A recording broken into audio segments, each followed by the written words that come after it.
ठाण्यात पावसामुळे पोलीस भरती पुढे ढकलली।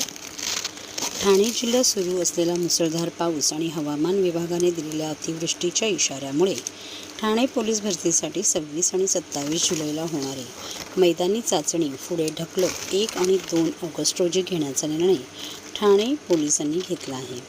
ठाणे पोलीस आयुक्तालयाच्या आस्थापनेवरील पोलीस शिपाई संवर्गातील 666 तर चालक पोलीस शिपाई संवर्गातील 20 रिक्त पदांसाठी भरती प्रक्रिया राबवण्यात येत आहे।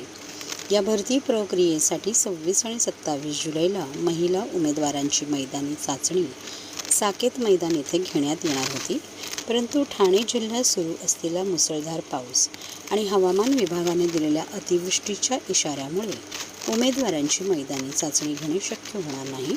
त्यामुळे 26 आणि 27 जुलैला होणारी मैदानी चाचणी पुढे ढकलत ही चाचणी 1 व 2 ऑगस्ट रोजी घेण्याचा निर्णय ठाणे पोलिसांनी घेतला आहे, अशी माहिती ठाण्याचे अप्पर पोलीस आयुक्त संजय जाधव यांनी दिली आहे।